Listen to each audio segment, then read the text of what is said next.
Alrighty, it's going to be a small training session tonight. I'm going to take this for a set of 10 and then go inside and do some stretching until I go to bed. I did some push-ups today, just 3 sets of 20, so 60 altogether. Nothing much. I just got down on the ground and kind of did them because I had a few minutes of free time there, but I gave my testimony at church tonight, so I'm going to let that play out after the set of squats. And also, I was playing with our new puppy out in the yard today. I was doing some sprints with that thing, making her chase me, and so the quads are definitely feeling a little burnt from that. So I'll take this for a set of 10, then just go inside and do some stretching and recovery work before I go to bed.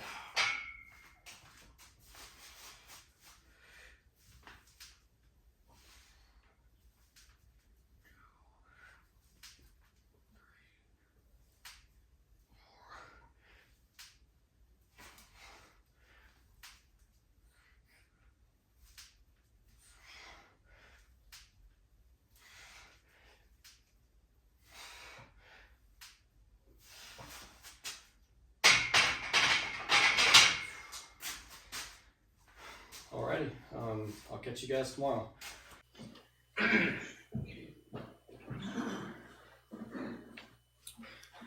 Well, I want to start off with saying I get very nervous speaking in front of people, so bear with me through the shaky hands and trembling voice. If you don't know me, it's probably not a big surprise. I'm kind of a back row Baptist, but my name is Hunter. I'm 20 years old, going to college, but none of that stuff really matters. I've grown up in church ever since I was born. Pretty well every time the doors were open, I was there. Every church function, every kind of youth get together, I've been there. And I've always had really good role models at home. So my testimony won't have the same major transformation that some of you guys might have, because I've always grown up in church, always had good parents, always had good morals and good lessons. And I've been brought up very, very well, and I'm blessed to be able to say that. I got saved very young. I was probably 8 or 9. I remember the sermon was over hell that night, and as anybody should, when they're faced with the reality of hell and the suffering and the pain and the loneliness of it, I got scared. And so I remember telling my dad through that sermon, I was like, hey, I'm ready to be saved. And right after that sermon was over, we went up to the assistant pastor, and I gave my life to Christ. And I remember as, an 8 or 9-year-old boy, the feeling of relief that washed over me and the weight that was lifted off my shoulders. And I remember running through the sanctuary in the fellowship hall with, tears streaming down my face and a smile, hugging everybody I saw, telling them, hey, I just got saved. And I think, as Christians, we need to find that joy in salvation again. From the outside looking in, I can see a lot of people looking at, us Christians and saying, they just follow a bunch of rules. Why would anybody want to do that?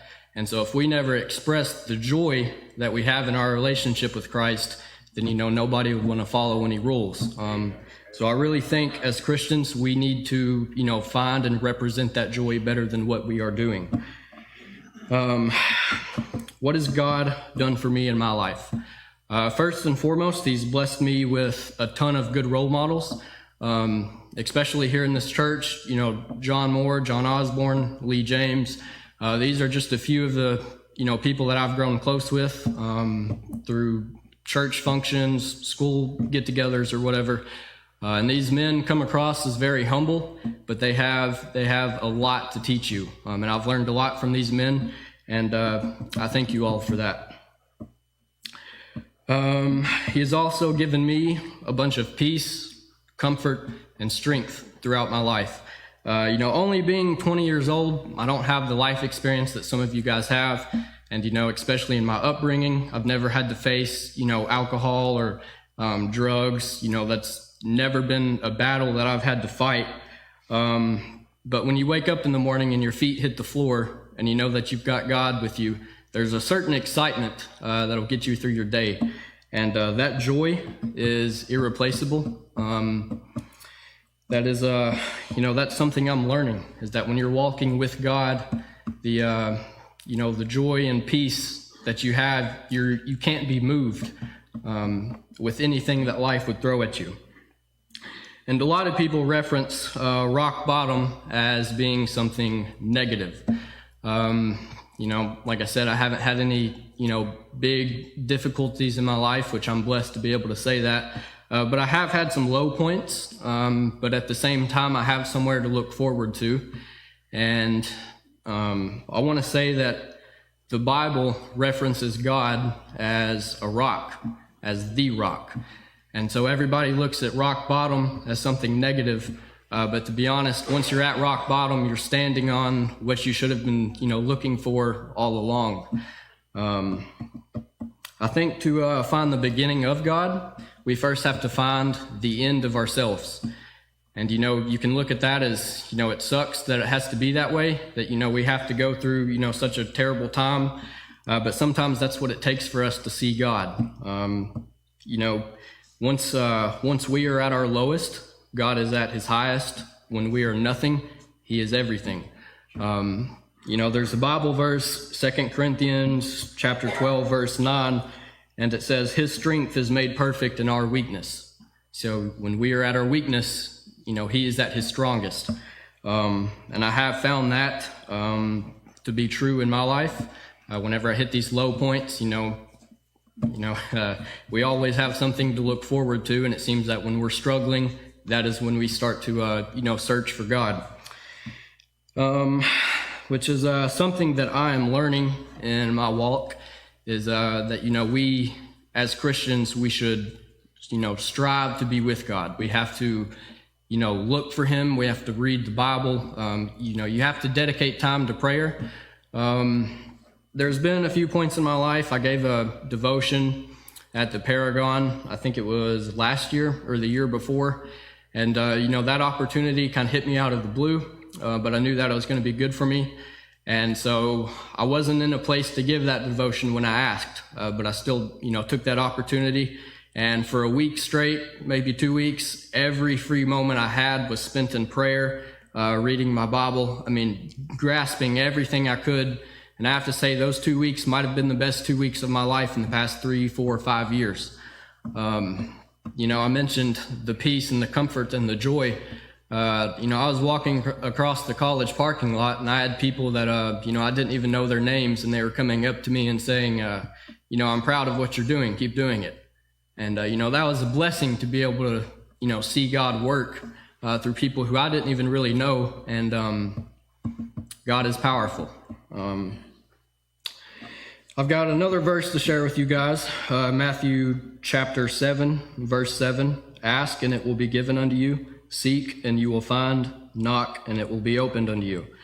I think to a degree, this verse is sort of, I don't want to use the word constrained, but I think, we are meant to ask within God's plan. We can't ask for $1 million and expect it tomorrow. But if you ask God to be with you, he'll be there. That's why when we hit rock bottom and we ask God, where are you? The next day something happens and, here we are, we're with Christ. So, I think we should ask for things within God's plan, which we don't always know, but we have to spend time in his word. Seek and you will find. If you're getting into the Bible with intention, something will come out and, you can find some meaning in something. You can't just open it up, read a chapter and close it and go on throughout your day. What I'm finding is that you have to pursue God with intention. If your heart's not in it, then, your heart's not in it and you're not really looking for God. You're not asking for God. You're not seeking for God. And so when you're living like that, you can expect to not find God. That's what I've found in my life, and that is what I'm learning. And that is all I have for you guys. Thank you.